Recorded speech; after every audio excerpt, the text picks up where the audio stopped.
Welcome everybody to this wonderful annual event. We're going to have a lot of fun tonight. I'm Steve Hirsch.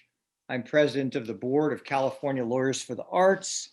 And before we get rolling, I just want to thank our major sponsors for this event: Adobe Incorporated, Fish and Richardson P.C., my firm, Keker, Van Nest and Peters, Munger, Tolles and Olson, Orrick, Herrington and Sutcliffe, and Maria Gomez Rodriguez. So thanks for joining this celebration of our 13th Annual Artistic License Awards, when we recognize outstanding artist citizens, elected leaders, and arts organizations that have reached beyond their limits to make life better in all of our communities throughout California. You will surely be inspired when you meet tonight's wonderful honorees. We also want to thank the excellent presenters who have taken the time to participate in our virtual program tonight. Hilda Solis, the chair of the Los Angeles County Board of Supervisors, Los Angeles County Supervisor Holly Mitchell, Assembly Member Sidney Kamlager, and Michael Alexander, the Director of Public Programming at the California Institute of Technology and former chair of the California Arts Council. Finally, I want to thank the loyal board members of the California Lawyers for the Arts, who I have the privilege of serving with all year, for their participation tonight. They reside all over the state of California, as well as in Washington, D.C., the Czech Republic, and the Netherlands, and represent many arts disciplines as well as legal fields. Without their leadership, we wouldn't be able to sustain our organization and move it forward. And now I'd like to introduce our executive director, Alma Robinson, who steers the ship with an able and dedicated crew of 18 artists, mediators, educators, lawyers, and administrators based in 5 cities throughout California. Steve, thank you so much for your leadership and your generous support of this event through your firm and personally. Even and especially during these strange times, we need opportunities to express our gratitude and celebrate the civic and artistic leaders who provide great role models to inspire us to confront the challenges we face. This year, that has been the worst in a century in so many ways, has called on CLA to elevate our game as we have continued to provide information, resources, and support for artists and arts organizations, as well as the communities that we all serve. To provide a brief recount of our recent activities, we produced a toolkit and presented several workshops on how artists can adjust to the requirements of AB 5, the state legislation that mandates employment status for many artists who had been freelancers. We also supported the federal bill co-authored by one of tonight's honorees, Representative Judy Chu, to expand pandemic unemployment assistance for mixed earners.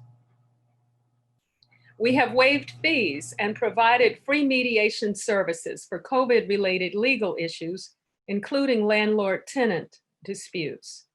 And we have pivoted all of our educational programs, including our upcoming music business seminar, to webinars on Zoom, of course, waiving fees upon request and posting them for free access on our YouTube channel.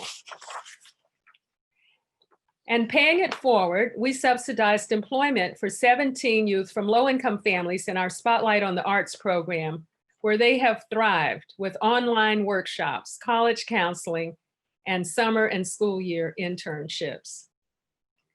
In the midst of all of this, we have been busy making good trouble, to quote Congressman John Lewis. We collected 525 names of persons serving time in state prisons that were recommended for early release by 21 arts and corrections organizations that had worked with them inside. And we sent these names to the governor's office for consideration for commutation of their sentences. We recently supported Prop 17, and fortunately it passed, expanding voting rights for 50,000 people on parole in California. And inspired by the work of tonight's honoree, Vijay Gupta, and many others, we're continuing to work with state and local arts council leaders in 5 states to expand their arts and corrections programs. And we are now engaged with the Abolish Slavery National Network and advocates around the country to amend the 13th Amendment of the United States Constitution that abolished slavery and involuntary servitude in 1865, except for people convicted of a crime. So now let's take a needed pause from all of our busyness and reflect on the good work that others are doing in our community. I'd like to introduce our friend Val Zavala, an award-winning journalist who is a board member and former news anchor at KCET, as our MC. Val, we are honored that you chose to spend this time with us to present tonight's program. Thank you so much. Thank you all so much. It's a real pleasure to be here. I was very pleased to be asked to MC again because I MC'd twice before when it was held at the Bill Turner Gallery in Santa Monica. That's when we actually all got together as real people, face to face. I hope those days will come back soon again.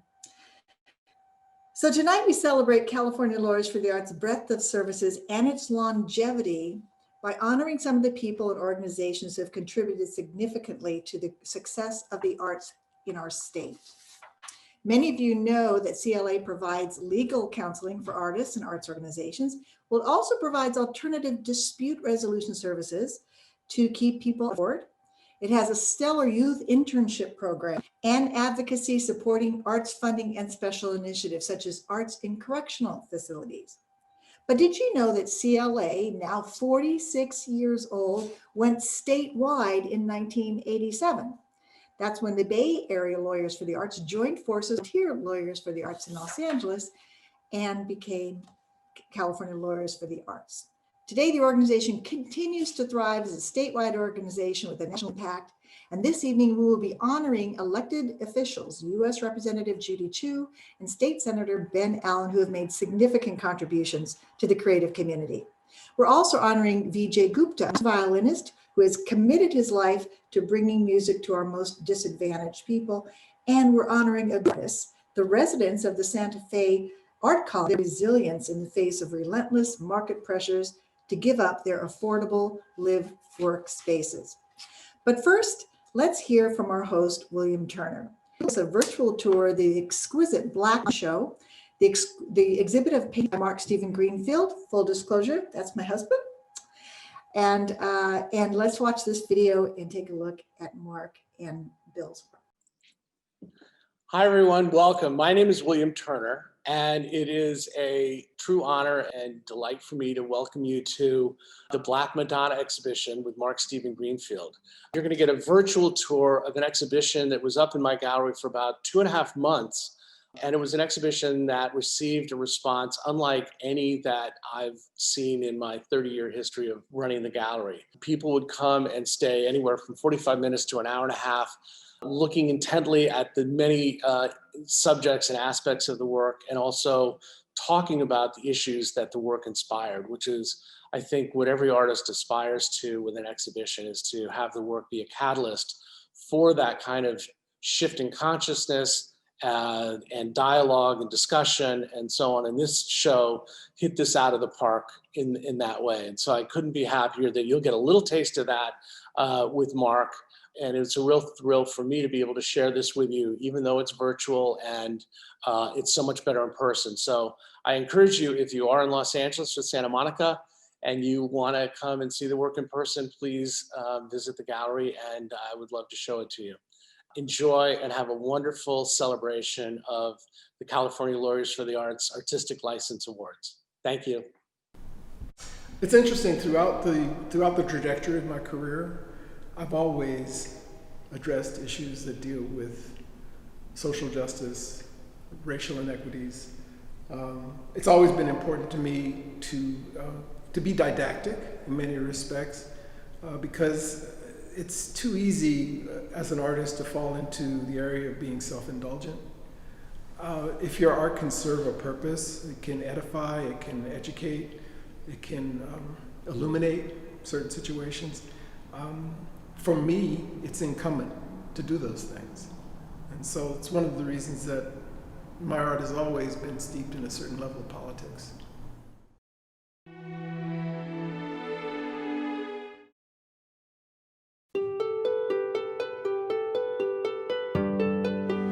For centuries, the origins of the Black Madonna have been shrouded in mystery and speculation. Her image began to appear throughout medieval Europe in the 13th and 14th centuries and became associated with miracles, which in turn attracted waves of pilgrims to the largely Catholic and Orthodox churches where the images were displayed, most often in the form of statuary. Painted in the Byzantine style, the Black Madonna icons are somewhat formulaic, usually depicting the Virgin Mary seated, holding the infant Jesus. The work in the side room is from a series called Doodahs, which was created between 2015 and 2020. The work very much involves the meditative practice. The act of mark making in this actually becomes, to me, more important than the final outcome, because the exercise really puts one in the meditative state.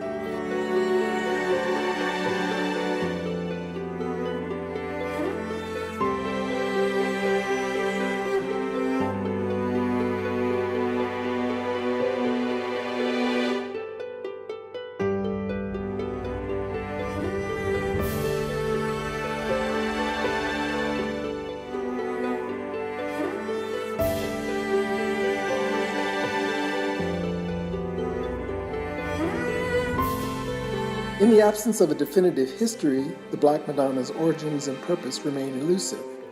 It is this very enigma that most resonates with me. They remain mysterious symbols of the past, perhaps awaiting our own interpretations of meaning. For the faithful, the Black Madonnas represent the basis for theological mystery from which all possibility emanates. For the clergy, they provide cover for some unexplained religious dogma. For me, they held all the intrigue of confronting a blank canvas. Black, a neutral that often signifies the fertility of the earth, paired with the mother figure from which all life springs, created a powerful archetype that incorporates both feminine and masculine energies. It casts God as not only father, but as goddess mother, too, adopting some basic principles of gender diversity. Historically, the church is often loath to acknowledge the genesis of these images without drawing attention to their origins in the ancient Egyptian legends of Osiris and Horus, and the suggestion of a link to Black Africans. My connection with the Madonna goes back to my early religious upbringing in Catholic school, where we were taught to pray to the Virgin Mary to intercede on behalf of humankind in order to solve some problem, lift some burden, or effect a cure. Without exception, the Virgin Marys of my youth were white. In my work, I've both hearkened to the traditional compositions echoing masters of European Madonnas, such as Da Vinci, Bellini, and Raphael, and reinterpreted them by recasting the Madonna as an African-American superheroine, yet still isolating her in the icon's customary field of gold and focusing deeply on her expressions and continence.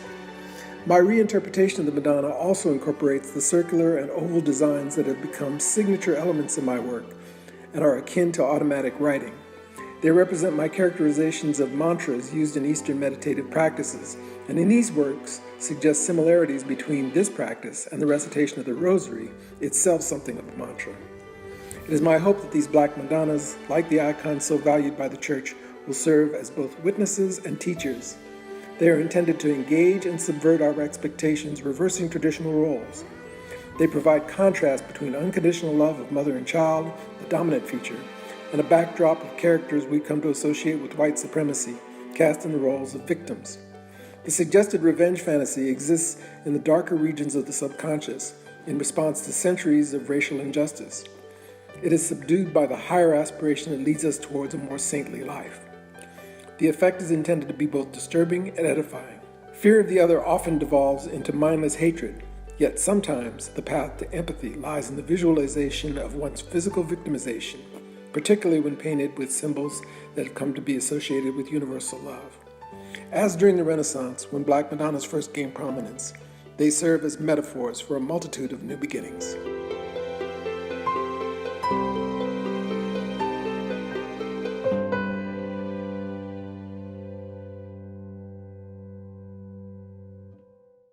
Welcome back, and thank you so much for that beautiful and provocative look at the recent Black Madonna show at the Bill Turner Gallery. Thank you so much, Bill and Mark.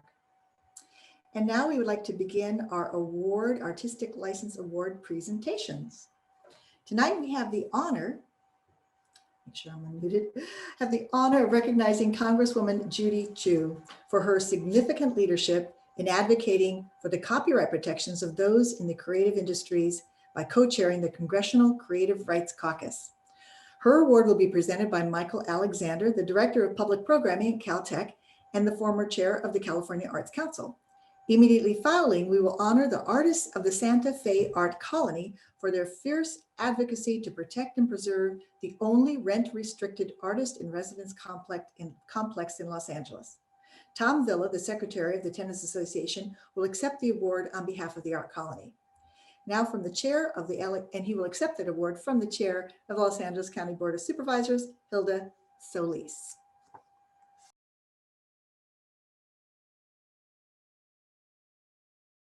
On behalf of California Lawyers for the Arts, it is my pleasure to present this 2020 Artistic License Award to Congresswoman Judy Chu.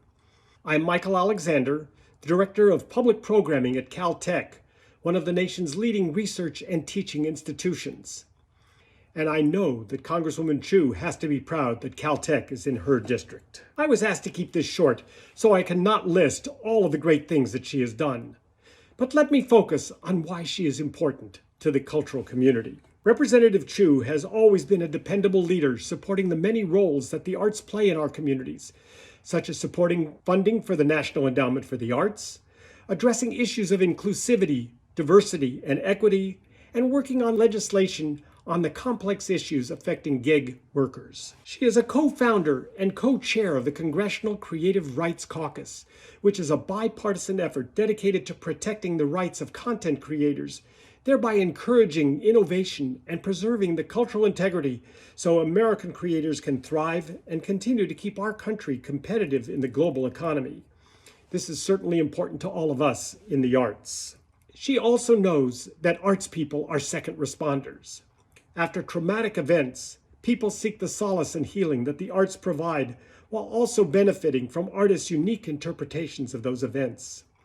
That role for artists, perhaps, has never been more important than it is during this pandemic period. Congresswoman Chu, because you support the cultural field's desires to contribute to the health and vitality of our communities, I am proud to present this Artistic License Award to you.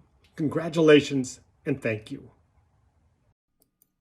Hello, I'm Congresswoman Judy Chu, and I'm so honored to be receiving this year's Artistic License Award from the California Lawyers for the Arts. As a representative from Southern California, I'm proud to represent millions of artists, craftspeople, and specialists across the copyright industries. Their work is not only one of America's greatest exports, it's vital to our economy, contributing over $1.2 trillion to our GDP. That's nearly 7% of the entire economy. That's part of the reason I co-founded the Creative Rights Caucus of Congress, or CRC, because for many people, when they think of the creative industries, they think of A-list stars, famous directors, and high-powered producers.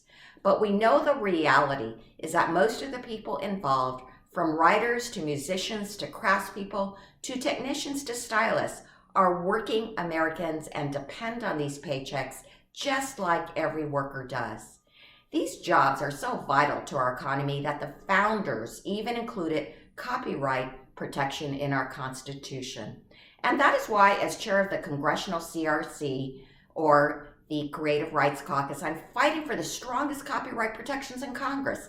That means updating our laws to actually work in the age of the internet, like the Digital Millennium Copyright Act, which still governs copyright in the digital era, despite being over 22 years old. That means it has been harder to keep up with changes to the internet, like streaming services and the increase in online piracy.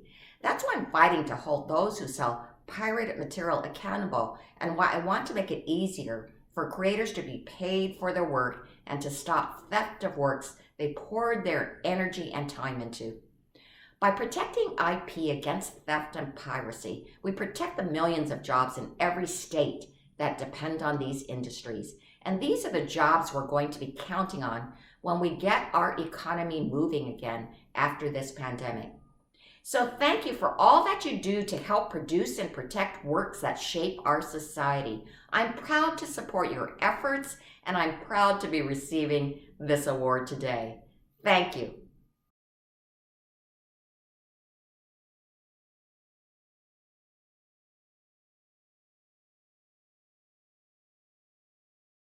Hello, I'm Hilda Solis, Chair of Los Angeles County Board of Supervisors. Season's greetings to you and your loved ones.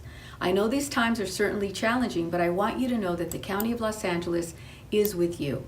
Since the start of the COVID-19 pandemic, I have worked to ensure that arts and culture are at the table in LA County's plans related to recovery. The arts play a critical role in the economic resiliency of LA County and in the social resiliency of our communities. Not just in recovery from the COVID-19 pandemic, but also in the long term. Long-standing inequities in the arts led me to author a motion in June of this year for the LA County to adopt a countywide cultural policy. In order to address and dismantle historical inequities in services, investments, and opportunities in the arts, while also helping to meet the emotional health, well-being, and social needs of our residents. Because everyone, no matter where they live, should be given an opportunity to experience the arts. The arts and culture sector is resilient, and today's recognition of the Santa Fe Arts Colony artists is a testament to that. Affordable housing is our most pressing priority. The current COVID-19 pandemic and our growing homelessness crisis have only increased our urgency to act. Thank you for your continued advocacy on behalf of the many artist tenants and many who have played a critical role in contributing to the renaissance of Los Angeles. I wish you a merry holiday season and best wishes for the year ahead. Thank you, Supervisor Solis, for being here and for your support of our mission. The Santa Fe Art Colony was a city-sponsored adaptive reuse project that transformed a historical factory through CRA funding. The first artist to arrive back in 1988 felt so lucky to get an affordable live-work studio in Los Angeles. 4 years later, in 1992, I also felt lucky to get such a great space, although to this day, some of the original residents still refer to me as the new guy. I opened my studio to the public that first year when we held our annual open studios, and I have been open every year since. It's so great to have visitors come through, understand how you work, be able to ask questions, and often ask, do you really live in this space? Viewers don't have the opportunity to talk to the artist or to interact while looking at the art. Being in an artist's studio is so much more than just looking at art. It's understanding how it's made and what's possible from the creative process. Visitors left excited, ready to take that inspiration and get back to their lives and try something new. Coming to open studios was something that completely expanded their whole viewpoint. It's what's so valuable about the Santa Fe Art Colony. If someone asked about another artist at our complex, I knew them, I knew their work. It's that community that makes the art colony, a community of artists who are excited about one another's work, inspired by what they're up to. That makes the Santa Fe Art Colony a unique cultural resource, and nothing else in the city can quite do the same thing. Having affordable buildings of live-work spaces dedicated to artists is important to Los Angeles. Now that the CRA rent restrictions have expired, the potential loss of the Santa Fe Art Colony because of real estate speculation will hurt the city as a whole. So much of the Tenants Association's success in getting as far as we have in defending that concept, we owe to the California Lawyers for the Arts. Thank you, and thank you to Alma Robinson, who used to fly from San Francisco down to LA to assist us a few years back when we had a big dispute with the landlord over the destruction of mezzanine structures we had built. Alma's advocacy really upped our game. It taught us there's more to being effective than just being passionate about art.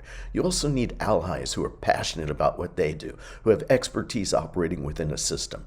The CLA was the genesis of us building our current wonderful team, and we owe a deep debt to our pro bono advocates, Elena Pop of Eviction Defense Network and the Shepard Mullen attorneys led by Alfred Frejo Jr., along with our litigator Paul Seeley. We learn to work as artists with professionals who can fill in the gaps in our knowledge so we can have an impact in preserving the art colony. Starting with the California Lawyers for the Arts, we've since come a long way and have had a pretty nice measure of success in fighting to save the Santa Fe colony as affordable housing for artists. It has been our privilege to illuminate the importance of saving a resource like this for the people of Los Angeles and hopefully preserve a model for something that can someday work throughout the city. Thank you, and thank you for the recognition of the 2020 Artistic License Award.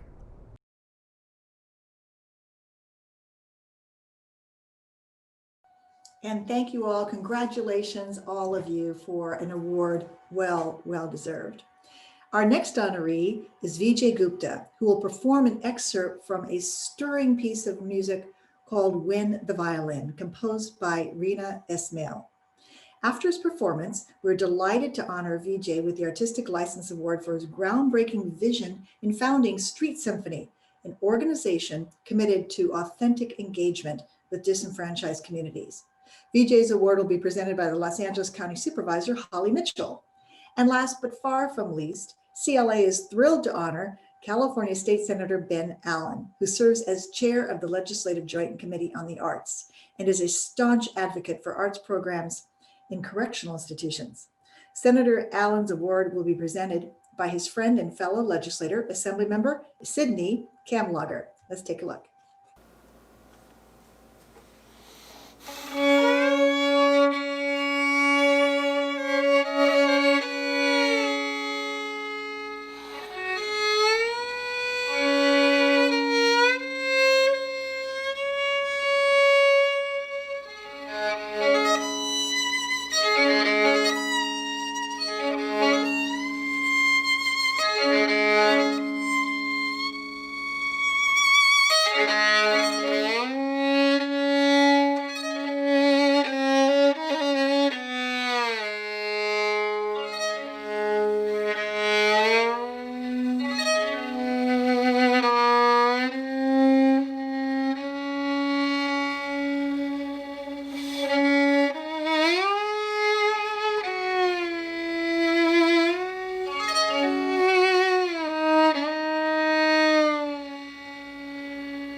Hi, I'm Holly Mitchell, LA County Supervisor for the 2nd District, here to say congratulations to Vijay Gupta for your well-deserved Artistic License Award.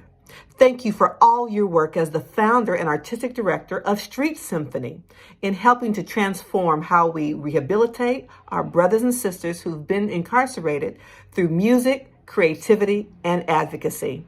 Vijay, you are an artist and educator who's touched the lives of so many as a MacArthur Fellow and faculty member for the Colburn School that I attended back when it was on the USC campus before they built the wonderful building. And my now 20-year-old took preschool classes himself.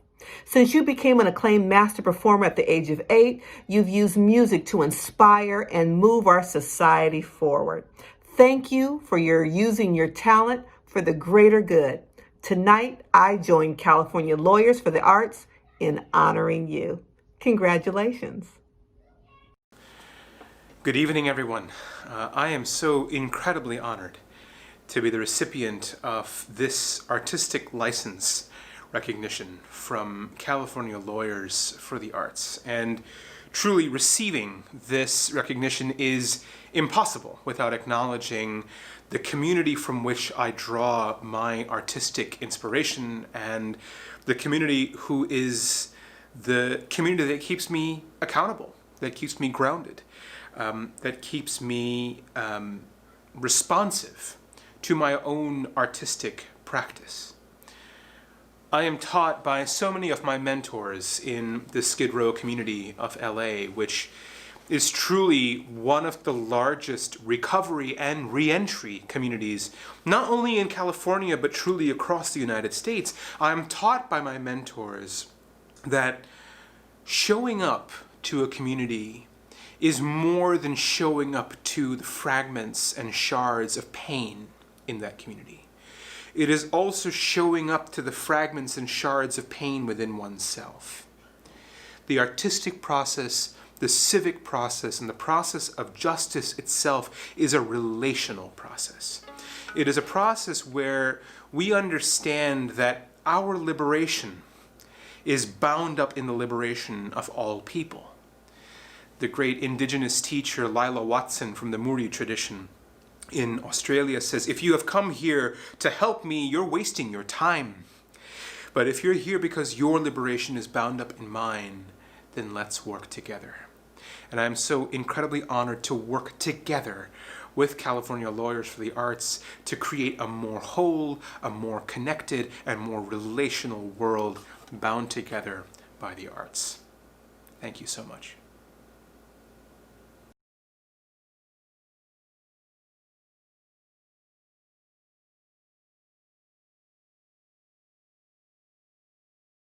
Hi, I'm Sydney Kamlocker, Assembly Member for the 54th Assembly District, and I am here to give a shout out to my friend and colleague, Senator Ben Allen, for being an amazing arts advocate. Senator Allen has passed legislation that reinstated teaching credentials for our dance and theater educators. He has been a fierce advocate for arts funding. He's worked to expand access to arts education in our schools, and he has worked diligently to keep entertainment jobs right here in California. Kudos, my friend, for being an amazing ally to the artistic community, and congratulations on being the recipient for the 2020 Artistic License Award. Well, thank you so much, Sydney, for that very kind and theatrical introduction. I knew you had it in you. It's been great getting to work with you, getting to build a friendship and a partnership with you, not only as we represent our mutual territory on the west side of Los Angeles, but also, of course, as we work really closely together in a lot of areas where we have shared policy interests in environment and social justice issues, and of course, the arts. And so I really do appreciate that very kind introduction. And appreciate everybody on this call. I obviously, first of all, the board members of the California Lawyers for the Arts for honoring me with this very kind award.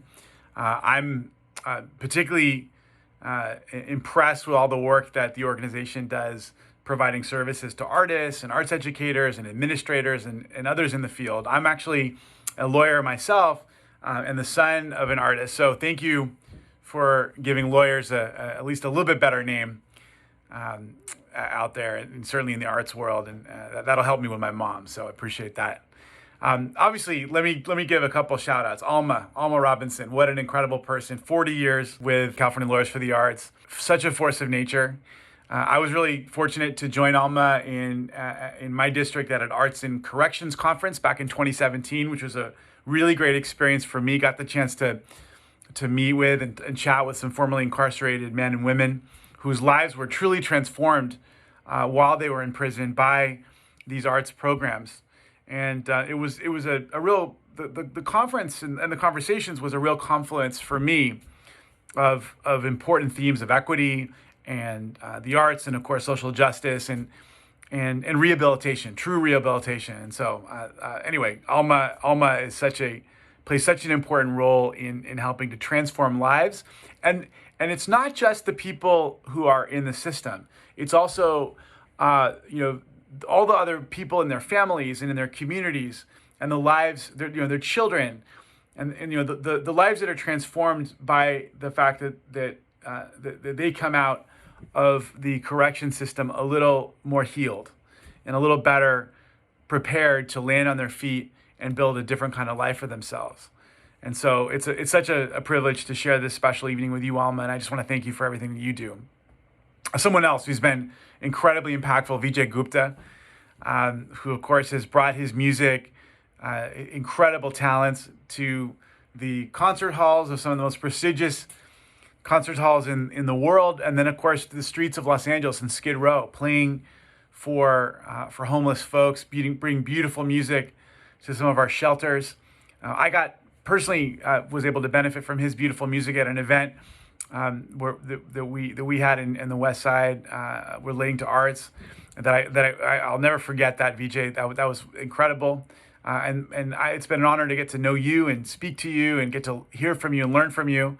And then every time I turn around, I see you on the news. I just saw you on NPR. Sorry, it was PBS NewsHour not too long ago, talking about the work that you do. It's inspiring stuff. And I want to say, as somebody who represents a lot of Angelenos, I want to thank you for all that you've done for our city, for our community, and how much you focus like a laser on issues of social justice and equity. And you're able to speak so eloquently about those issues, while you also, of course, are able to bring such beautiful music to people. And that's a special combination. We really do need more Vijay Guptas in the world, I'll tell you that. Santa Fe Art Colony, oh my God, what an incredible legacy, a historic location that's been transformed by artists. And I want to say how much I empathize and support your fight to control your destiny. And I know that you've been keeping our office updated with all of your challenges, and want to work to help you as best I can. And I want to congratulate you on this honor, and thank you for your continued advocacy and for holding down the fort at that beautiful colony that you have. And then, of course, Congresswoman Judy Chu, who's been a great representative for California and Washington, a great advocate for the arts, and it's a tough time in Washington right now, a tough time to be a member of Congress, and I just appreciate your steadfast leadership there, Congresswoman Chu. This has been a tough year for everybody, no question about it. So difficult for the arts community for a lot of special reasons. But I will say that if this moment, I think, underscores the importance of the arts. We are looking for connection. We are looking for ways to come together, even though we can't be physically close. And being able to take advantage of the incredible artists who appear on our television, who appear on screen. If you want to visit virtual art galleries and art shows in museums from around the world, getting to experience all the music that artists have put up online and performed together virtually. It's been very special. And I think it's helped us heal a little bit and find some solace in this difficult moment. I think artists have really been a different kind of first responder to address this crisis. And so I just want to thank everybody on this call who's been such great champions for the arts. I want to thank Lawyers for the Arts who provide those incredibly important legal services to our artists who are oftentimes not able to afford the kind of sophisticated legal services that you provide. So thank you to you for all that you do in helping to strengthen our arts community. We're going to get through this. We're going to have a much brighter 2021 and an even brighter 2022. And I just look forward to seeing everyone in person and enjoying and celebrating your art and getting to benefit from it myself in our galleries, in our museums, in our concert halls, in our theaters. And so my hat goes off to all the honorees, and I want to thank you again. I want to say how humbled I am to receive this very special award. And thank you, everybody, for your continued advocacy for the arts.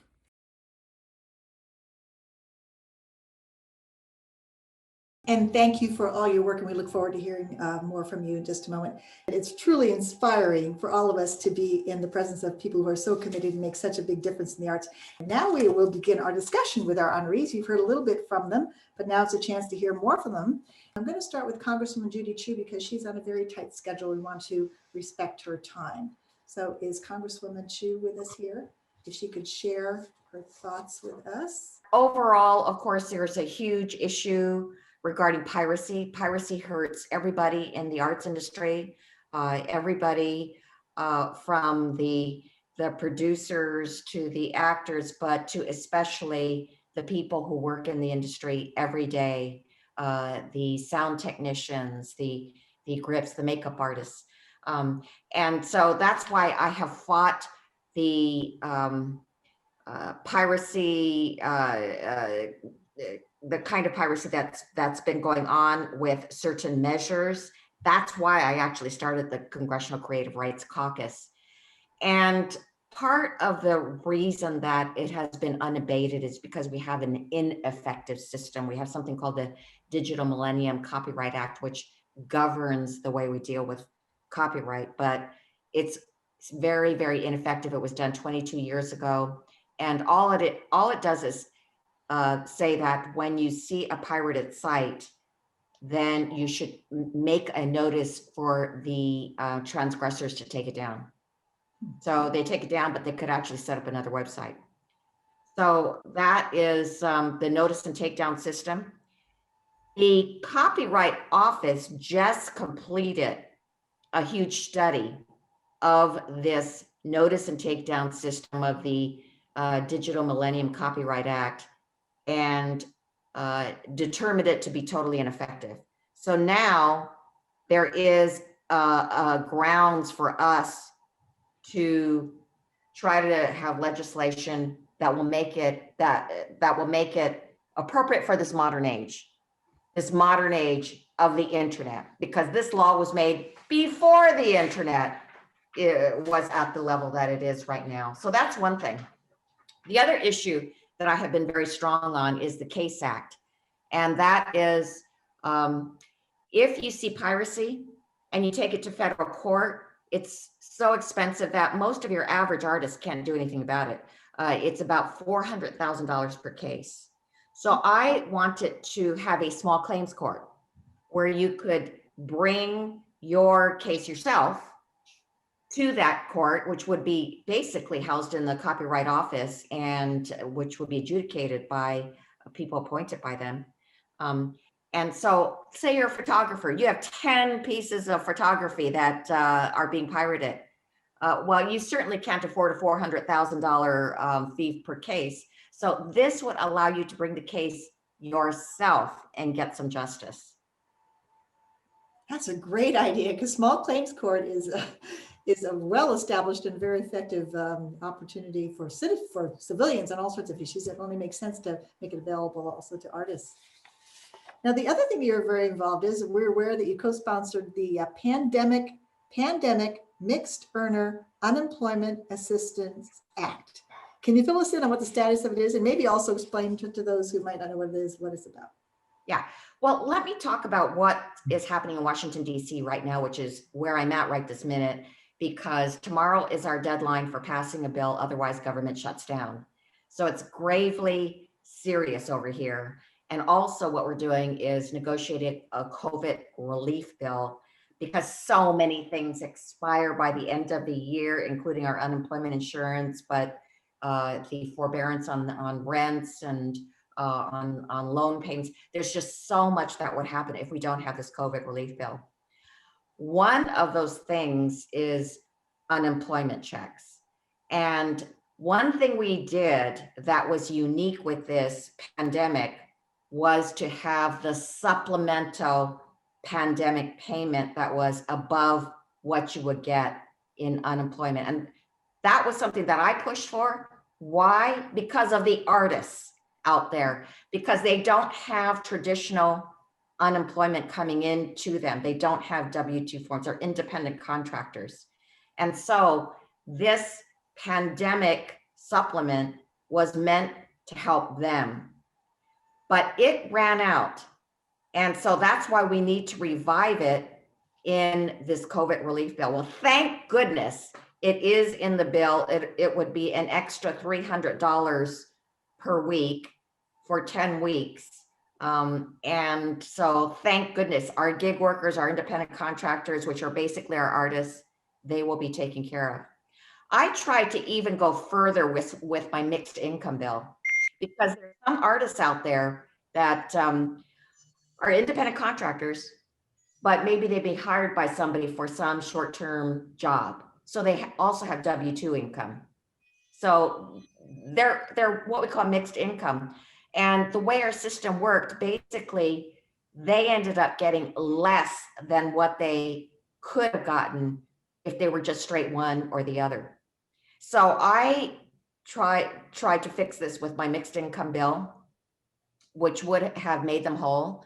And it was actually put into our updated HEROES Act, but that act was never passed out of the Senate because of Mitch McConnell. I tried to get it into this COVID relief bill, but unfortunately it isn't in there. So we're gonna have to wait until after January 20th when we have a new administration. At that time, we start anew, because this supplemental unemployment will come after 10 weeks. it will end in 10 weeks.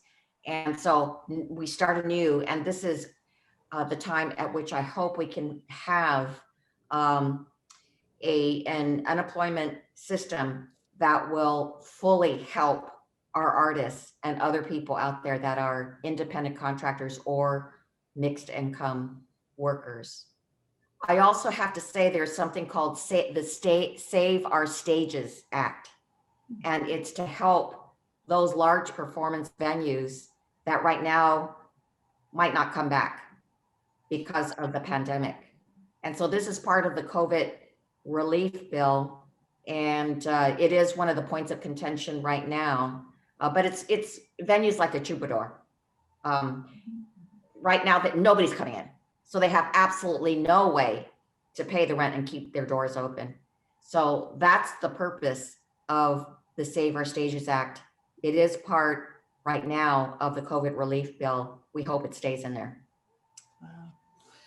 Wow. We have just a few more minutes and want to respect your time. Would you like to just give us some final thoughts? You lived through probably what is the most tumultuous election in American history.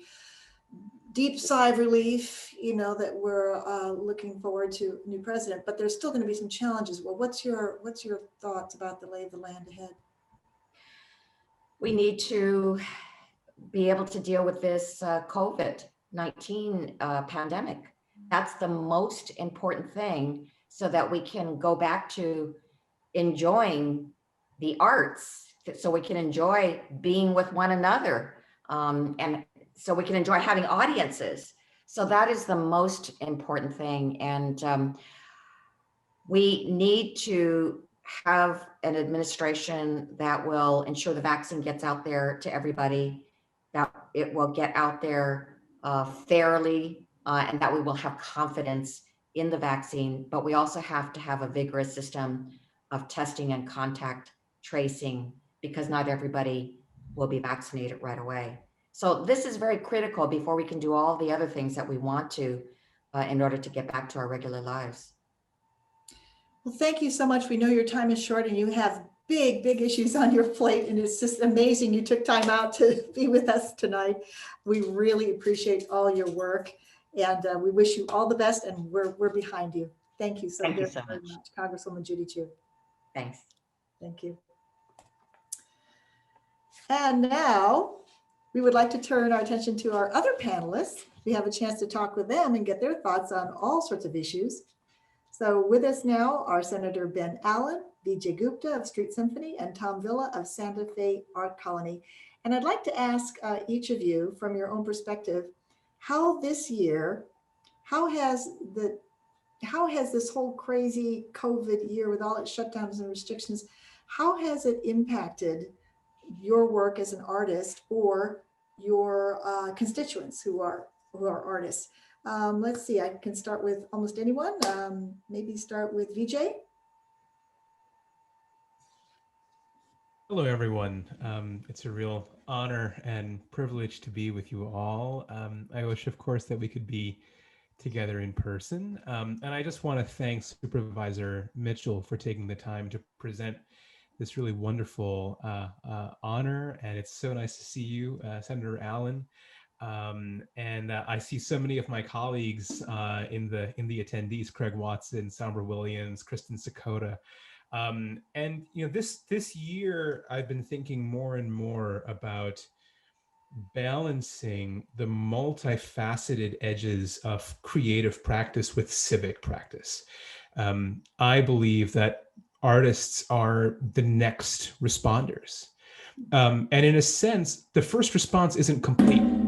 The first response is not complete because our first responders haven't been able to grieve with and grieve for the hundreds of thousands of people who have died from COVID, and the countless hundreds of thousands more who may perish. And so our role as artists is to not only memorialize and grieve, but to envision and create the new world as we build together.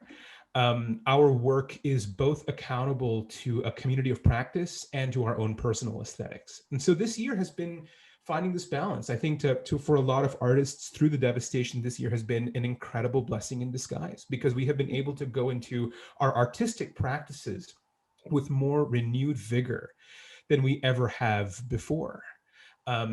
And I do want to address my colleague Craig's question in the chat that for the longest time, COVID had not wreaked havoc in Skid Row. Of course, I'm sure many of us know that COVID had wreaked havoc in the state prisons, as well as in the LA County jails. But only very recently have there been severe outbreaks in Skid Row. And I think it's largely because this community knows how to look out for itself. This community knew and knows how to look out for each other's backs. There were hand washing stations set up in the first weeks of the pandemic on every street corner in Skid Row, set up by community organizers. And even throughout this time, we as arts organizations in Skid Row, Los Angeles Poverty Department, Piece by Piece, Urban Voices Project, Studio 526 have been creating arts care packages where we hand out art supplies, masks, art, magazines to let people know about our Zoom programming. We've also been figuring out ways to implement free Wi-Fi in all of the community parks throughout Skid Row, because right now Wi-Fi is a human rights issue.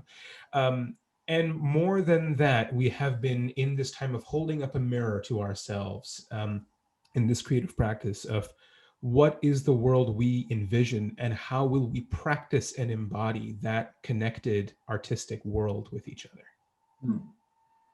Wonderful thoughts. Your thoughts, Tom or Ben? That's so interesting. I live downtown. I bike around downtown a lot, and so I've seen the homeless community expand like unbelievably. It used to be like 7th Street, and now it's like just going down San Pedro, going for blocks and blocks and blocks. And it's kind of fun to bike because people say hi to you and they wave, and so you kind of get a sense of like what's happening there. It's I don't even know how to say it, but it's like for a country like the USA that's as wealthy as we are, that we have this level of poverty. I mean, it's just, I don't even know how to say that. I don't even know how to wrap my mind around it. It's like, why is that happening? So that's my viewpoint on it. And we just need to do something. I mean, come on. Senator Allen, do something usually falls to the politicians or elected officials. Yeah, well, it has been a very difficult time. And you ask about how it's impacted, constituents, for example. I mean, it really, we had a little end of the year kind of thank you meeting with my staff over Zoom, of course. And it's been so difficult on my staff because they've been taking so many of these calls from constituents whose lives are really turned upside down. People who have lost everything, people who built small businesses, for example, had invested their life savings, had done everything right. And all of a sudden, because they happen to be in an industry that, had involved people coming together, they had to shut down. People struggling through getting their unemployment benefits, people who've dealing with families in our school system and all the challenges of distance learning, and we know all of the bad things that are happening. My sister-in-law is a teacher in a public school, and we were talking the other day about how totally worried she is about. It used to be when she was when she would see her kids, she could recognize the signs of abuse, for example. And now it's much harder to do that from across a Zoom screen. And yet the data that we have, at least the best data that we have, suggests that in fact there's quite an uptick in domestic violence and abuse. So there's so many aspects of this crisis that have really been so problematic and so painful. There have been some beautiful parts of it as well. I mean, the having a little bit more time, to build your garden and be at home and get to experience life a different pace.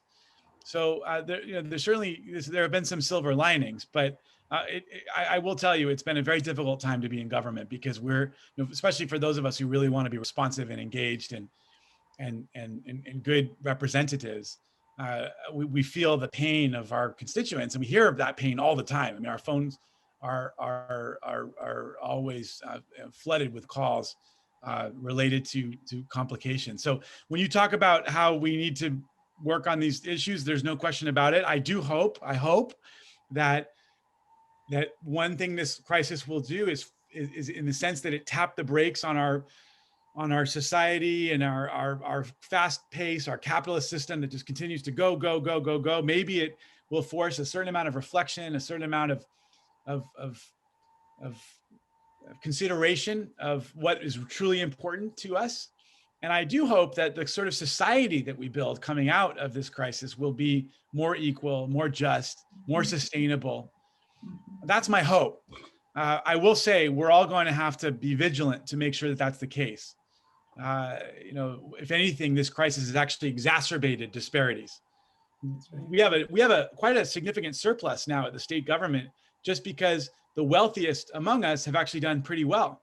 They've been able to do their work, from behind their computer screens. The stock market has continued to grow. A lot of business has continued in a virtual world. And so one of the questions now is, how do we also make sure that this extra money that we have goes toward assisting those people who really have been left behind by the crisis, but not with a mind toward just aid, but growth. How do we get people off of the streets? How do we get people back into work? How do we get people, our young people, into the educational opportunities that they need to really expand their opportunities, as opposed to channeling them into dead-end jobs? And so that's really going to be the challenge we have coming out of this crisis. How do we build a society that is truly more just? And I hope that we're all going to work together on that effort. There's been a phrase here that artists are the second responders. I'd love to hear people elaborate on that, maybe give us some examples of how that happened and why. That's a wonderful thought. How to elaborate on what that means in reality. I love that idea. I love that. And it's one of those things that I think is like, it's under the radar. It's not what everybody thinks about, but it's so important for like the culture, the world, like everything that's happening. It's like, that is what is driving things. It has such an impact. And I don't know what to say. It's like, come on. Like, this is what culture is about. It's more important than just, it's not the economic thing. It's what drives people. It's what inspires them. It's what makes them think the things that they think. It impacts people. Well, the arts have always been described as transformative. Maybe that aspect of the arts, that power within the arts, is more important now than ever. Have you seen examples of that? There's so many great examples. We had so I chaired the Joint Committee on the Arts, and we held a whole hearing on this question of artists as second responders. And there've been many wonderful examples. I'll give you a few. In Puerto Rico, for example, after the hurricane, museums served as community relief centers.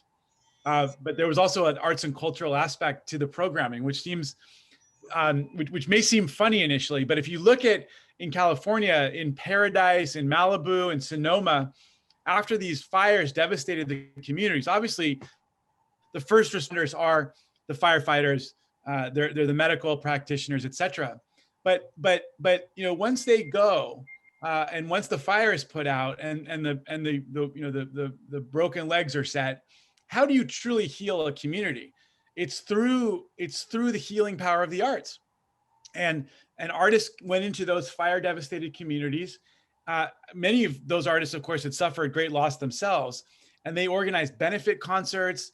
They delivered art therapy to students. They held outdoor art programs with little kids who were really struggling to come to terms with a disaster that had befallen them. And those programs proved to be so valuable. I mean, you talk to the families you talk to the people from those communities, and they really, they think back to those experiences a few days later. I mean, once the cameras leave, those communities are broken.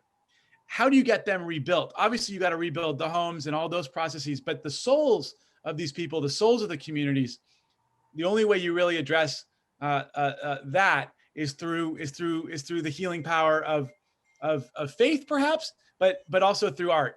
And there's so many wonderful examples of this that we got to hear about at our hearing, and those stories have really stuck with me. That's great. Vijay, any thoughts on artists as second responders? I remember hearing about a story probably in March. It was only a couple of weeks into the pandemic, and it was about a man named John Mondello in New York City. He was the son of a retired NYPD officer. He was, I think, in his very early 20s, and he had just started as an EMT in New York City. And after about 2 weeks on the job, he took his own life with his father's gun. And when I think about what our first responders are going to, or when I hear the testimony of first responders, what they often say is that they're not able to console people, right? They're not able to actually touch anyone or weep with them or grieve with them. And so the idea of the next response is to continue that human touch, right? And it is to metabolize that grief into something more than the hurt. Every week since 2017 and through COVID, often virtually, sometimes safely when we're able to gather in person, Street Symphony has held a weekly group process gathering at the Weingart Center in Skid Row, which is one of the largest service providers for reentry services in Southern California. And I mentioned before that, Skid Row is often seen as a place of urban blight, but in my understanding and in the understanding of my colleagues, it's the largest recovery and reentry zone in America today. And for folks who are in recovery and reentry, 10 months of lockdown is nothing compared to a 30-year incarceration. And what I have learned from my colleagues in recovery and in reentry, especially from people who are members of the THP, the transitional housing programs of the Weingart Center, is that we have the power of choosing what perspective we will see the world through. We can see the world as creators, or we can see the world as consumers. I would like for us to think about art not as a noun and not as a product, but as a verb, right? And that verb, the action of that verb, is to connect with one another. Of course, we're connecting for comfort, but we're also connecting to build. We're connecting to inspire. We're connecting to provoke. We're connecting to disrupt. We're connecting to rebuild. And so in that sense, what we're aching for is not only, as you so beautifully put it, Valerie, transformation, but I also think transcendence, right? We have the opportunity to create a new world view, right? And this is what every single artist does. We create new systems, and there's a teacher named Peter Block, whose work I love, and he says, belonging is the longing to be. Belonging is the longing to be. Right. And so I see my work as an artist in creating spaces of belonging, creating new structures of belonging. And in that sense, that desire to connect is its own two-way therapy, right? We often think about the work in disenfranchised or marginalized communities, or at least the communities that we call the margins, from the places that we call the centers. We think about these communities as having nothing to give. And yet when I step into the place of reentry or recovery, I see a very clear exchange happening, where often I leave these spaces feeling much more healed, energized, reminded of my purpose in the world than I could have ever hoped to offer when I first walked in. And so I ache to go back to the prisons not to do something nice for those people, but because that is the community that holds me accountable as an artist.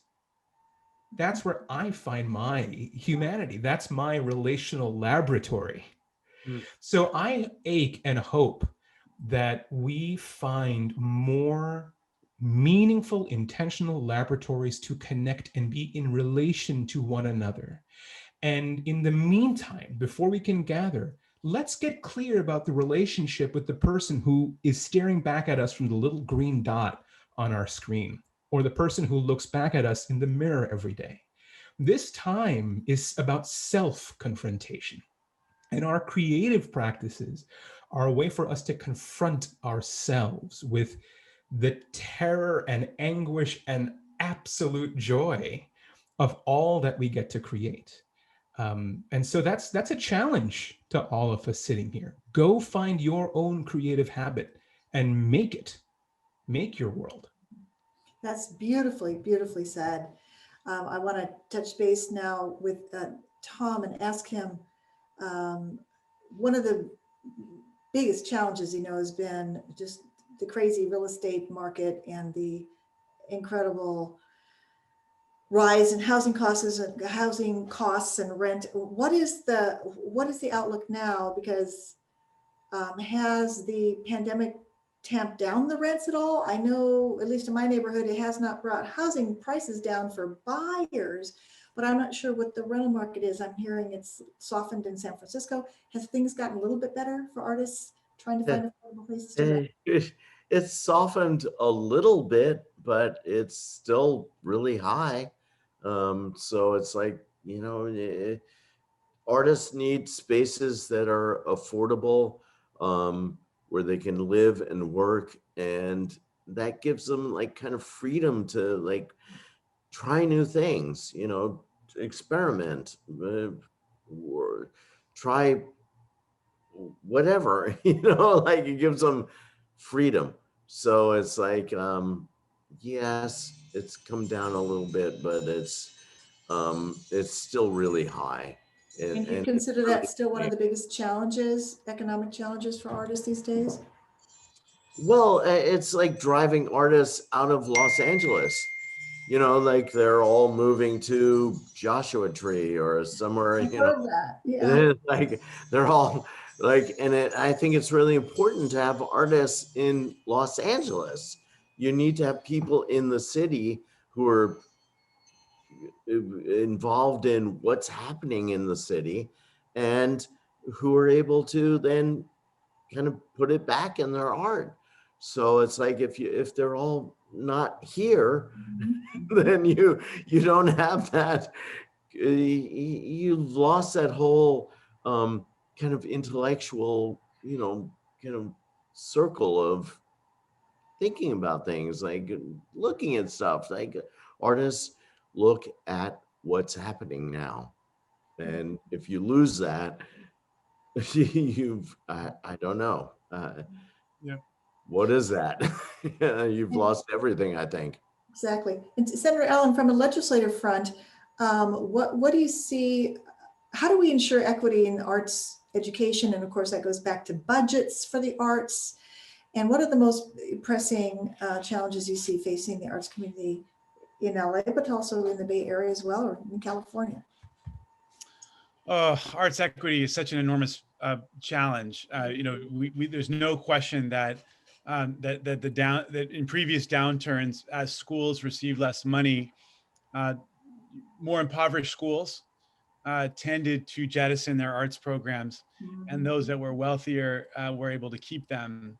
And it's a continual problem.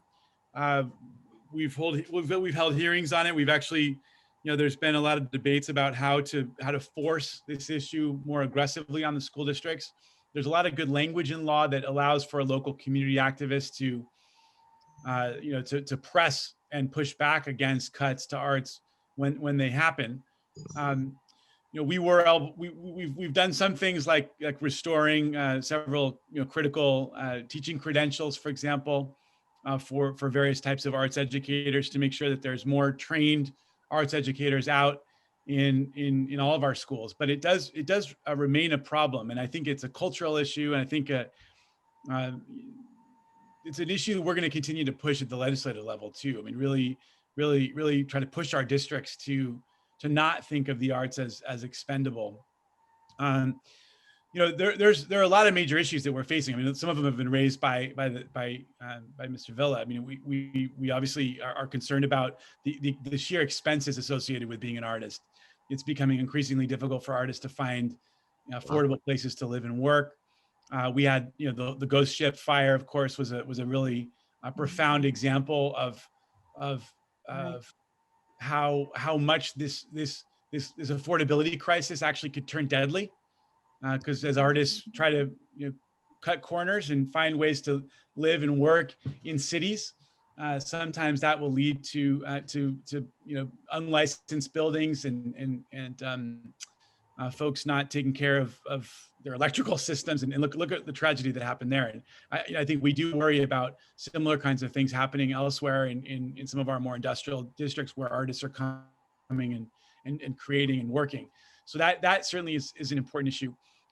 We're also just trying to get money out the door for businesses impacted by the pandemic. That, of course, included cultural institutions and nonprofits, but we're certainly very concerned about the museums that have not been able to accept visitors, galleries as well. I mean, so many arts institutions really do depend on people gathering in spaces to enjoy the arts.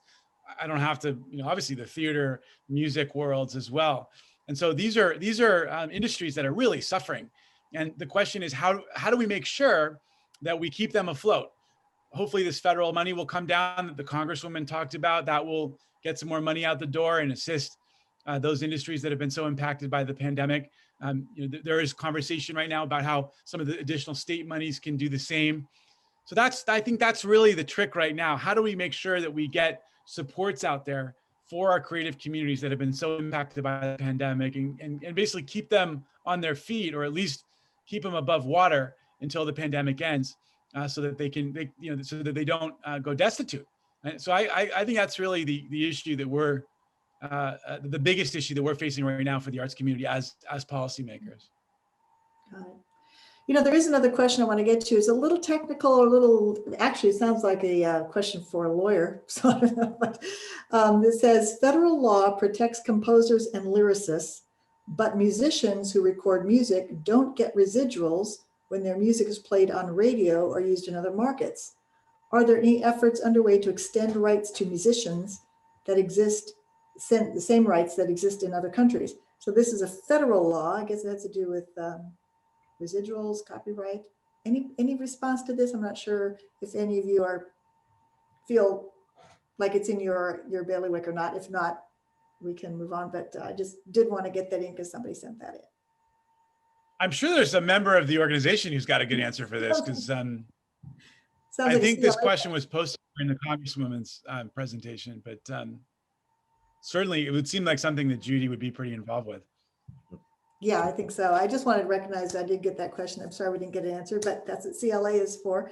And I'd love for your final thoughts. We just have just a minute to wrap it up. Just take that 30 seconds or 45 seconds to wrap it up, and then we'll I'm sure that everyone would love to talk with you more, and maybe you can stick around to socialize afterwards. But your final thoughts on where we stand in this very strange year that's now thankfully ending, and a new one coming up that we hope will be a lot better and sane for everybody. Your thoughts? I'll begin with.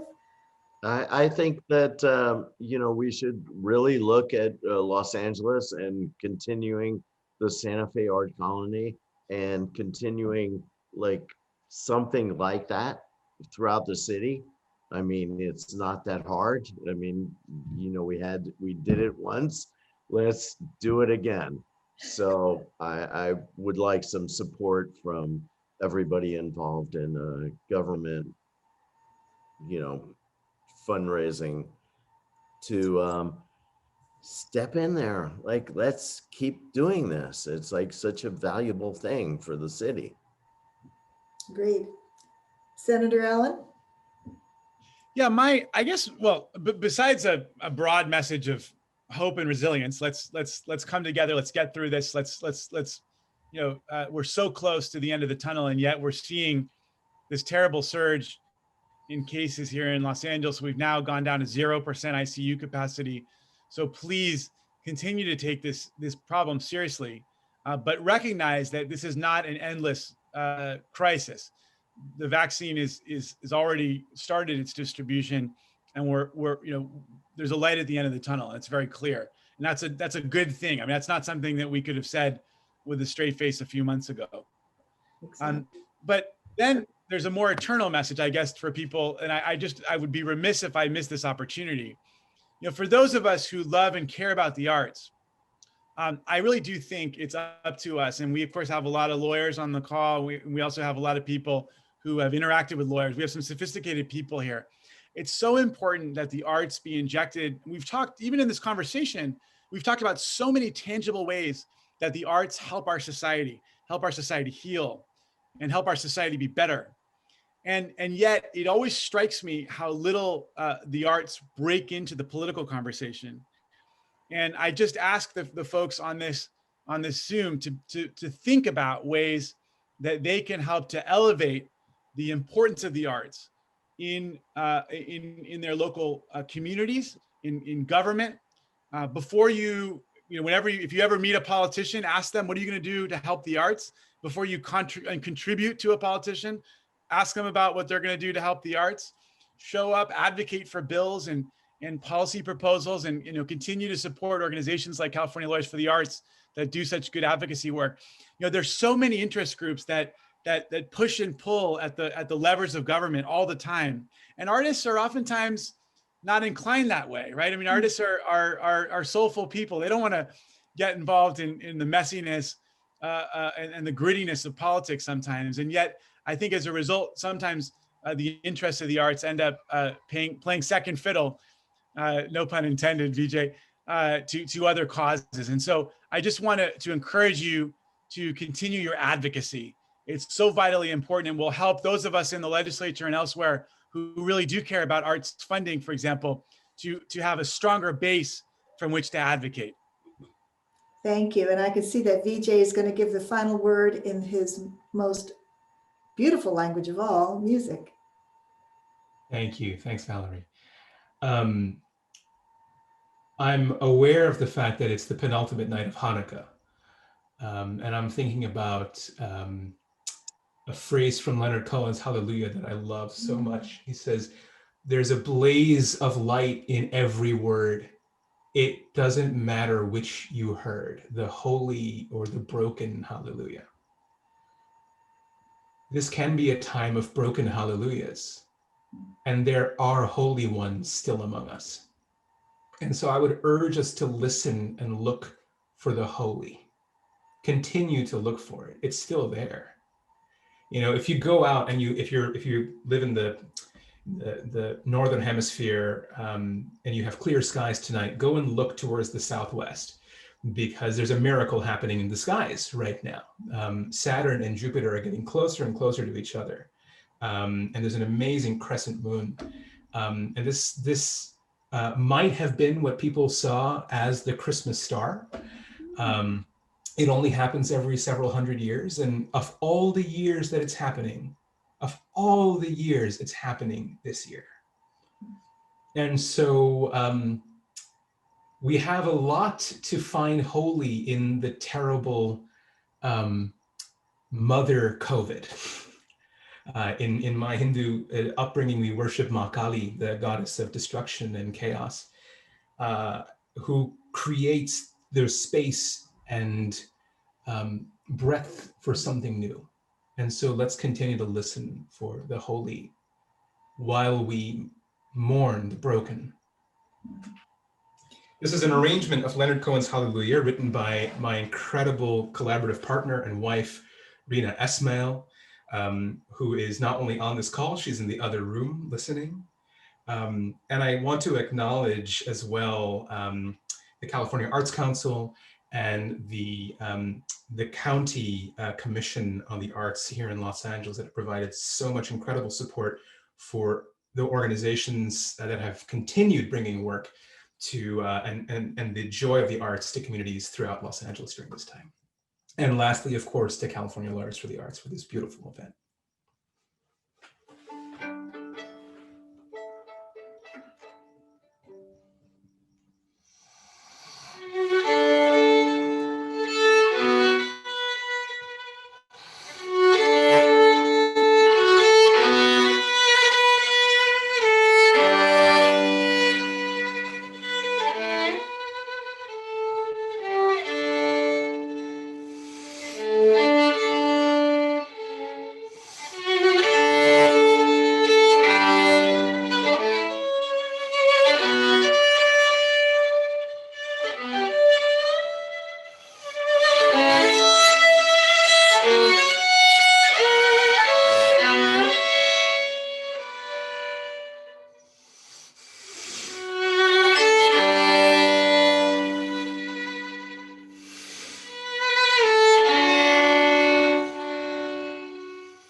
Thank you so much. I can't seem to start my video, but that was absolutely beautiful. Oh, here we go.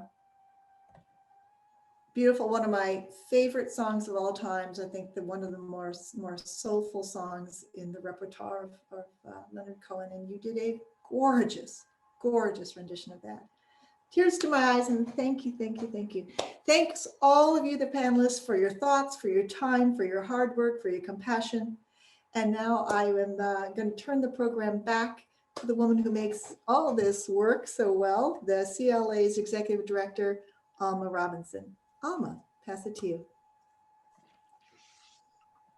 Thank you, Val. I have to confess, I'm really speechless. That was so beautiful. And I really want to thank all of our honorees for honoring us this evening with their time and their thoughts and their passion for the arts. I hope all of you have had a beautiful experience with us today. And I'm so grateful to all of you for being with us, for taking the time to be with us tonight as we celebrated the remarkable achievements of these recipients of our Artistic License Awards. And thank you so much, Val. We are just so pleased that you were available to spend this time with us. And I have to thank your extraordinary husband, Mark, as well, for letting us start the evening with his paintings. I have to say that seeing the gifts of those paintings and hearing Vijay's extraordinary wizardry on the violin have truly set the mood for this holiday season and raised our spirits from the sorrow and stress and grief that we're all experiencing in this current moment. Indeed, the arts continue to nurture us, encourage us, and challenge us to call out our better angels and act on our best intuition. We must focus our vision and strengthen our resolve with the hope that better times are coming, and we must take action when we receive the call. And thank you, Senator Allen, for giving us that call to action. So on behalf of California Lawyers for the Arts, we will continue to plant our roots in the communities we serve. And with artists as our guides, we will continue the fight for equity and justice. Now I'd like to introduce you to Gloria Ruiz Oster, our Southern California director, who returned to CLA after a stellar career as a lawyer in the entertainment industry and an organizational consultant, for closing comments. Gloria, it's really been a pleasure working with you on this event. Oh, thank you so much, Alma. It's an enormous pleasure to be working with CLA again. As we wrap up our evening, I'd like to invite all of you to stay on the Zoom platform and join us here in a moment and congratulating the honorees in a more direct and casual happy hour type setting. We have a little bit of time left and are happy to share it with you and continue the celebration following our formal program. So please join us in a moment as our board president, Steve Hirsch, will return and offer a toast, and we can all virtually mingle. It is a distinct honor tonight to recognize the special talents, commitment, resilience, and concerted and consistent advocacy of our 2020 ALA recipients, and indeed of the entire creative community. Thank you for illuminating our lives through your creativity and for helping us to protect artists and their creative work. Thank you again to our MC, Val Zavala, for leading us through our program tonight, to our host, Bill Turner, and to Mark Greenfield for sharing his incredibly powerful and beautiful work with us. The new year is nearly upon us, and we're looking forward as an organization to redoubling our efforts and moving forward with a renewed sense of optimism and enthusiasm as we seek to engage and collaborate with you, the arts community, in helping to address the most vexing issues that we face today. In doing so, I am happy to also acknowledge the assistance of our sponsors, our donors, our funders, the CLA board, staff, volunteers, and members. Thank you for making our work possible and for helping us provide for the legal needs of our clients. I also want to extend a very special thank you to a group of CLA staff members who have really done an enormous amount of work in producing and presenting tonight's program. So special thanks go to Toyin Moses, Sara Gonzalez, Diana Cervera, and Keegan Royal Eisenberg. Thank you for going above and beyond. And before we go, and amidst all of these thanks, I think we would be remiss in this year and in this moment if we failed to honor the incredibly heroic efforts being made by frontline healthcare workers. So from our community of second responders to our first responders, we thank you for your dedication and valor, which serve as an inspiration to all of us. So with that, I'd like to bring back our board president, Steve Hirsch, to lead us in a toast. And then we hope to see you all in a moment as we virtually mingle. Thank you, Gloria and Alma and everyone who put together this really beautiful and moving program tonight. In a year when all of us were called upon to reach deep down and find our sources of resilience, it's been amazing to observe the resilience of our artistic and cultural institutions. Everywhere you go, you see artists finding new ways to connect, whether on the street, streaming over the internet, or in timed visits at museums. Throughout this terrible year, California Lawyers for the Arts has been there for the arts community that has been there for all of us. So I want to thank you all for your continued support of CLA, and also urge you to think about how you can support the cultural institutions that meant so much to you before the pandemic and that will continue to mean so much to you when the vaccines deliver us. So with that, a toast to art, to life, or do I repeat myself?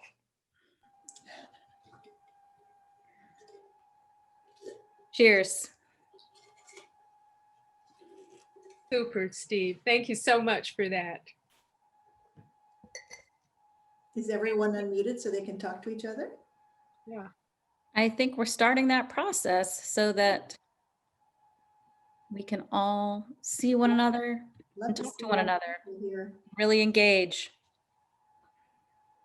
It's great to see so many friends of the organization on this Zoom call. And Here they all come. Oh, wow. Look at them all. This is great. yes. Sylvia Tidwell. Sylvia, how are you? And we have the pleasure of introducing Kristen Sakota, who is with us during the Zoom. Kristen, are you available? We'd love to hear from you now.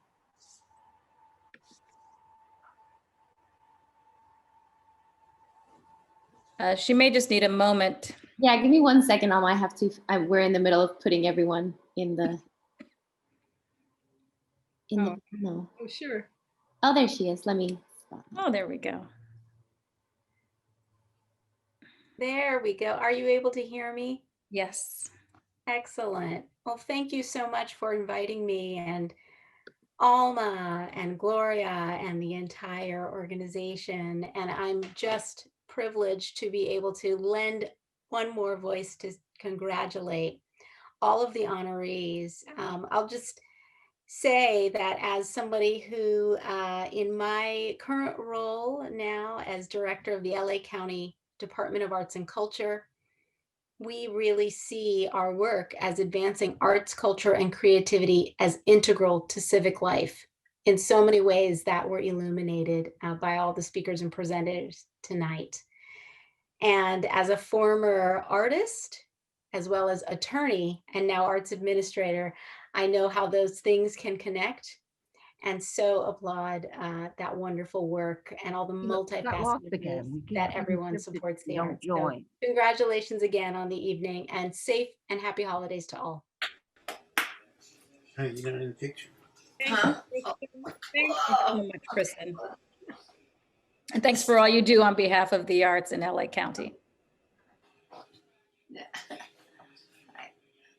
Phew. Boy, that smell. So everyone is now on and you can listen and see everyone. So if you would like to speak, just be aware that your camera can be on and your microphone might be on as well. All right, hi.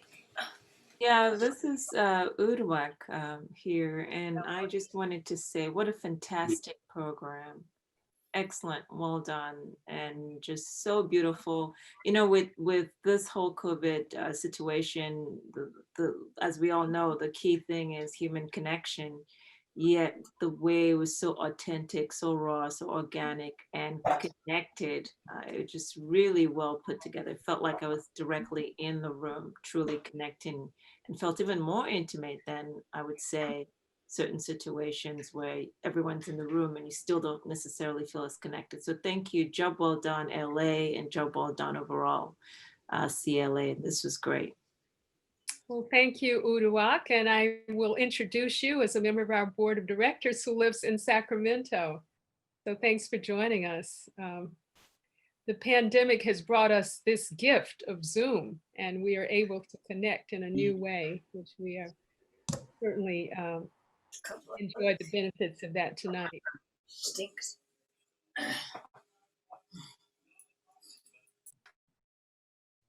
Well, I just want to say, having hosted a number of our in-person events over the years, this one was special in so many ways.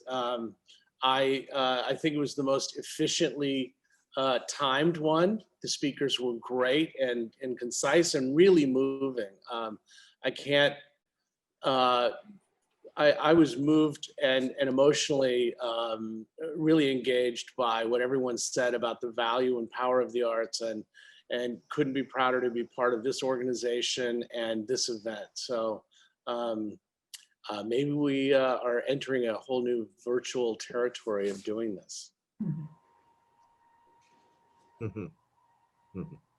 And thank you for your support, Bill. Bill is a board member of CLA. He is in Santa Monica. And as was mentioned earlier, we'd had the several previous events at his gallery.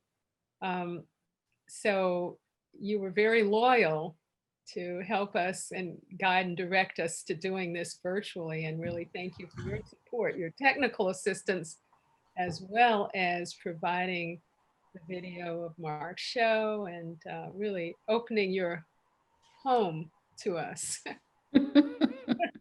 Pleasure. Well, I'm glad to share everyone else's home as well. So we're all co-hosts.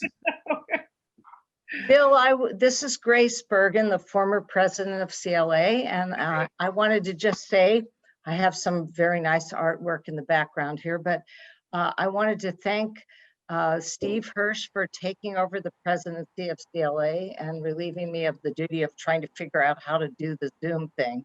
I'm so happy I didn't have to do that. Thanks, Grace. And I really want to thank Bill for the beautiful Black Madonna tour of the gallery. That was so moving. And I think our awardees this year were the most amazing thing. I had no idea of the gifts of Judy Chu and Vijay Gupta and our congressperson to the gifts of how we can give to our people for our music, our art, our copyrights, our lawyerism, whatever we have. It's not being acknowledged right now because we're independent contractors.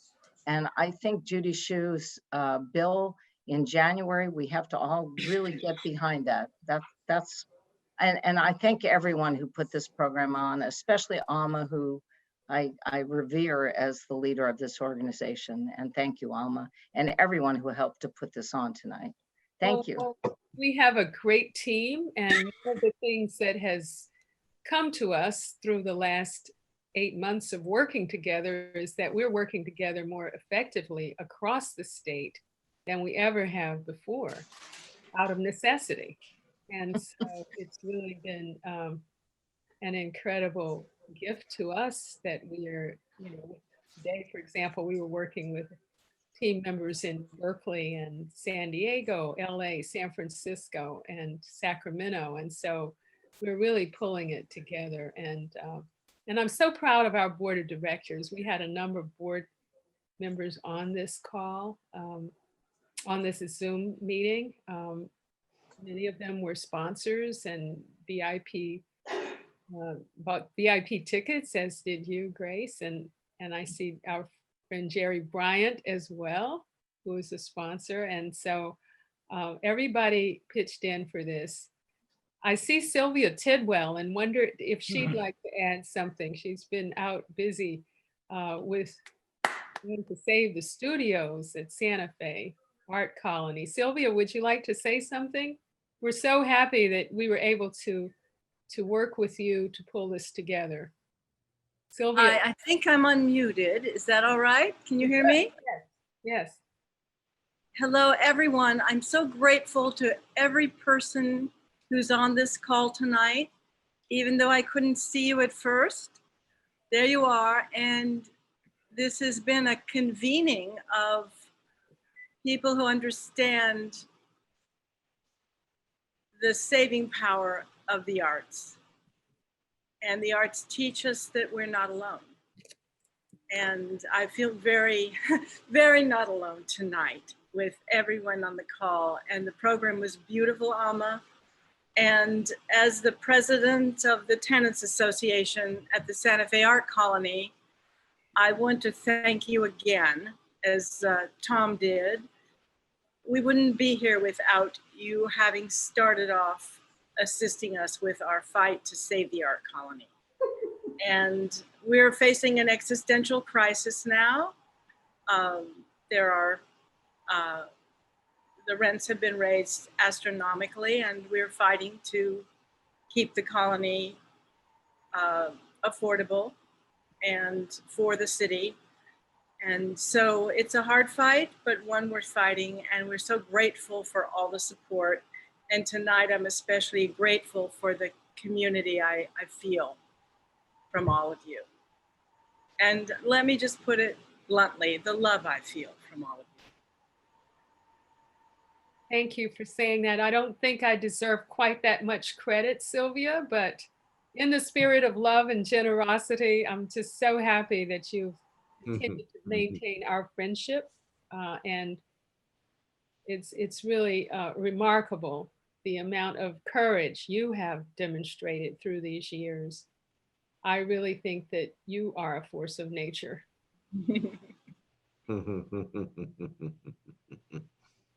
Oh, this is Gary Goldberger. I just want to say I thought this was one of the best produced events that we've had. I don't think anyone wants to have to repeat Zoom events in the future, but this just ran so nicely. The honorees were great. I love the passion with which everybody spoke about the arts. The only time I felt bad was after Vijay's rendition of Hallelujah. I wanted to get up and stand up and clap and have him feel how special that was, which we couldn't do over Zoom. But I was just blown away by Vijay, by your artistry and by your commitment. And it was just great. Thank you so much for being a part of this. And Alma and team, as always, you did a great job. Oh, thank you, Gary. Vijay, are you still with us? I am here, but I think I'll need the host to turn on my video because it's been disabled right now. There we are. We would love to meet Rena, the composer, and your wife. Is she around? Can you bring her into the screen? I wish I could. So Rena is currently the composer in residence for the Los Angeles Master Chorale, and they are having a a holiday karaoke sing-along that just started right now.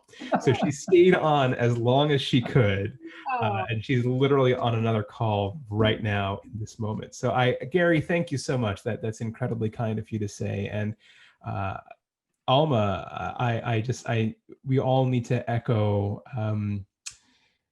the sentiments already expressed to honor you and the incredible team at CLA. But truly, you are a force of nature, and we're so grateful to you And thank you for having me today. You are too kind. You are too kind. Your words were just heartbreaking and heart lifting at the same time. And we think about all the people who are inside suffering with COVID now, who are missing these connections. And this is going to be a tough season for many people, in many ways. But you know, it's great to have had the experience that we've all shared tonight. And I can't thank you enough for sharing your music with us. Thank you so much. If I can speak up, this is Michael Alexander, and I'm going to just do something totally shameless here. If Senator Allen is still on, as I understand it, the Santa Fe Arts Colony was a beneficiary of Community Redevelopment Agency policy. And for 27 years, I ran Grand Performances, which was a beneficiary of Community Redevelopment Agency policy, because in the city of LA, there was a strong commitment to the arts, and these public planners made sure that there were arts programs in a lot of different parts of Los Angeles. And I would hope that somewhere down the road, the state will once again look at how they can create the opportunities for communities to create community redevelopment agencies that would find creative ways to keep the arts in communities, because I think the little theaters in Hollywood benefited. Obviously, a lot of the visual arts establishments benefited, and the performing arts as well. And I just want to comment too that I love seeing an iconic picture from the Bela Lewitsky Company over Jerry Bryant's left shoulder. I was wondering how many people would recognize that. Good going. I wanted to just say very, very quickly that having been involved with the ALA Awards from the very beginning with Alma and Bill, this particular session was just so moving to me. And I just wanted to thank everyone, our staff, our board members, our honorees, Val, shout out to you again, to everyone. This was just very, very moving to me. And it's going to be, as Gary said, it's going to be very, very difficult to replicate in the future, because this was just so well done. And I wanted to also thank all of our honorees through the years. Well, we've had quite a few, and they've all been just exemplary and excellent and amazing people and organizations and businesses. And that's it. This has been wonderful. I'm very moved. Thank you all. Thank you, Jerry. Great to see you. Good seeing you, Bill. Yeah. I'm looking for Craig Watson. He was on earlier. Craig was an honoree. Craig, are you still with us? He had to log off. I see. Okay. I will just say that I saw Craig a year ago, which seems like a lifetime ago, when it was a different world, in his new life in Maine. And he's immediately gotten involved in the arts and culture of Maine, and he just has a new grandchild. So I'm so glad he could join us tonight. Well, he especially wanted to be here to support his friend Vijay, and he was, you know, really thrilled that you were going to be part of our program, Vijay. And I was just excited to hear Senator Allen talk about the conference at Loyola Marymount, because Vijay was the keynote speaker there, and he did his magic. So I'm so happy you're still doing it. Wonderfully inspiring words. Amen. I wanted to say thank you, Bill, for your tour of the Black Madonna. It was really wonderful. Well, the tour was the easy part. The work of Mark was the amazing part. Unbelievable. And I was so moved, and we would never have gotten to see it at your gallery because we're in Sacramento. So this was wonderful. Thank you. And I also wanted to welcome Gloria Oster to our organization again. And I know that it's going to really bring a lot of new energy. And as I am the outgoing president, I'm so happy that it's moving on. I will continue to participate because I truly believe that the arts has such an effect on us as human beings, and we have to keep it going. And people forget because they get so caught up in other things. We have to remind them how important the arts are to them. And thank you. Thanks, Alma, because you are my mentor. I appreciate everything you've ever done. Jerry, you're so wonderful on your piano music. You're so inspirational as a lawyer who has declared himself a musician first and a lawyer second. And Grace, Thanks, everyone. Grace, I'm going to come up and visit you again. So I'm going to your house Anytime. again soon. So You are always welcome, always. thank you. There are a couple of people I want to pay attention to, a little bit of attention. I see my new grandson on the screen with his mom, toying. Toying, show us Marcelino. Hi, baby. So great to see you too. Oh. And also my childhood friend, Faye Hauser Price, is on the Zoom with us. Faye, do you want to say something? We were in high school together in Winston-Salem, North Carolina. She's an actress in Los Angeles. Thank you so very much for, alerting me to this beautiful event. I so enjoyed the music, and as you said, the words that were shared with us, not just the music, but the words and what art means to people and how we can be better artists. And the cream on the cake was getting to see Mark Greenfield again and see his latest work. We go back a long way to Bunker Hill's Art League, I believe. Ooh, that's going back. That's going back. Yeah. Yeah. So I Great thank team. you so much. It was a beautiful event. Thank you, Alma. I'm so happy you were able to come. Yes. Yeah. Alma, I'd like to really extend my deepest appreciation to Bill for being brave enough to show that work. Okay, it takes a lot of courage sometimes to show work that's not like the work that you've been showing regularly. And so when he asked me to do it, I was really quite surprised. And I'm just really overwhelmed by the degree of support that he's given me over the course of this exhibition. So thank you, Bill. It was an honor, and I literally, I've told this story, but when I first went to Mark's studio and I saw this work, I couldn't take my eyes off of it. And I really, by about an hour in, I started thinking, how can I pop the question? And I kind of was like asking someone on a date. It's like, are you seeing anyone? You might be available for an exhibition. And it was that kind of nervousness, because I have to say, I was moved and transported the way everyone who got to see this exhibition was. You really, you hit a chord as you have throughout your career, but there was something special, and through complete serendipity, it hit a moment where people want to talk about these issues, and you opened the door in a way that, it's been a real special moment in my entire career to have this show. So back at you, Mark. Yes. I also want to call out some of our former employees who are with us. Dorian Dawson, I saw Rebecca Rochelle, as well as other staff. It's great to have you all back in the fold with us. We appreciate you taking the time. My daughter, Isabel Moses. I see you, Izzy. Wonderful event. Congratulations, Mom. Oh. Thank you for coming. Isabel's in Detroit.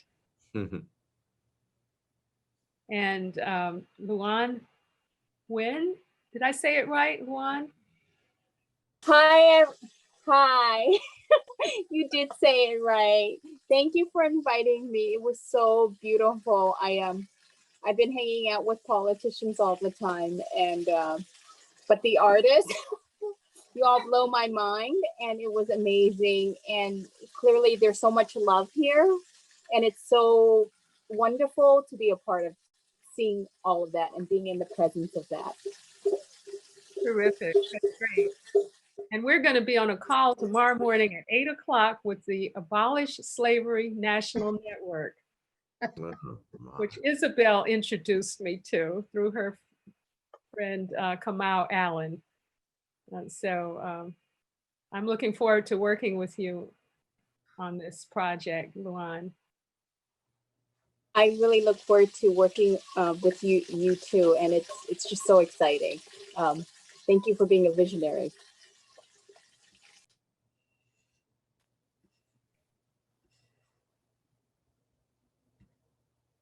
I see another board member or two, Pete Dickinson, Jack Davis. Anybody want to say anything? Nice to see you all. A lawyer.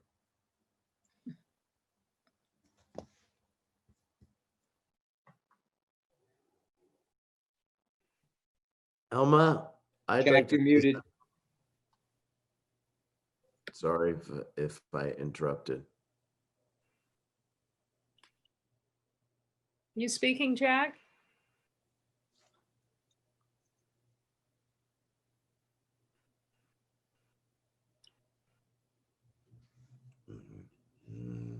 I can't hear you. Sure. Oh, there you are. Yeah, I was afraid of that. Let me go in another room and see if this is any better. We hear you now. Okay. I wanted to show you the sculpture that introduced me to CLA. It's called Groundable.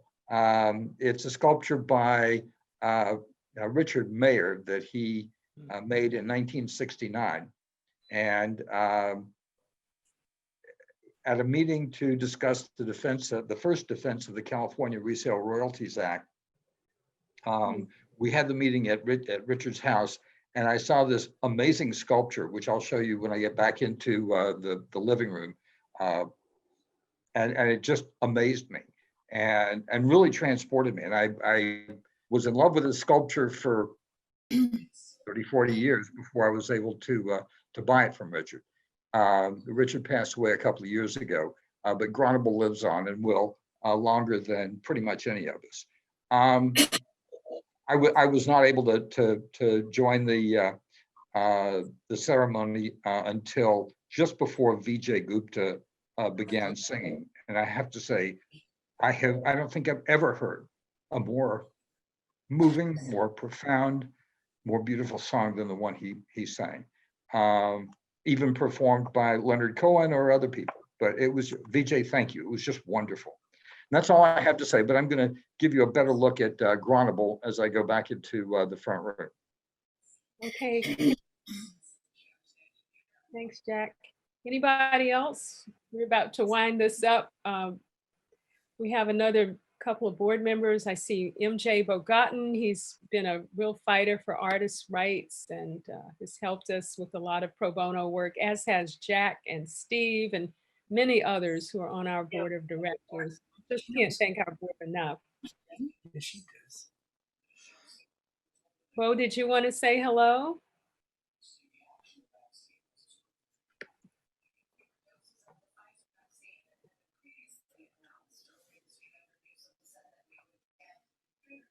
It's not. Okay. And thank you to Lauren Pizer Maines, who works with Senator Allen and has really been so supportive of this event and all of our work for so many years. We really appreciate you, Lauren. Thank you so much for coming. I know you have a lot of things going on with your family, and to take the time, I just really appreciate it from the bottom of my heart. Alma, I think Vijay has offered to actually close out the evening with another piece of live music. Yes. Hey. Wonderful. And maybe before he begins, if everyone else could mute themselves, just I think that'll allow for the best sound quality. Well, just 1 second. I think Bo was about to say something. I saw the picture come on. Oh, I'm here. I want to congratulate everybody who participated tonight and who won their awards and who made this a very successful event. Thank you all. Thank you, Bo. Hello?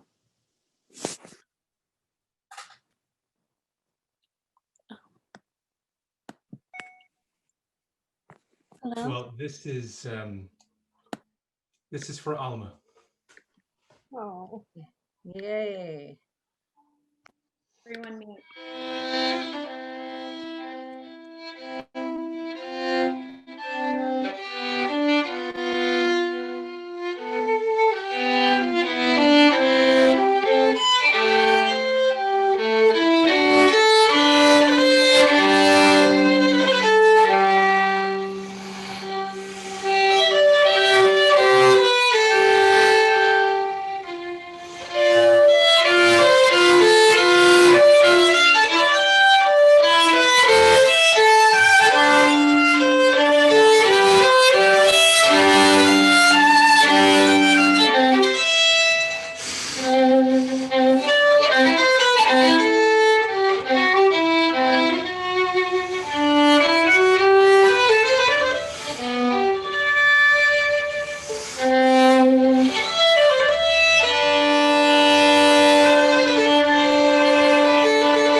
Unmuting to applaud.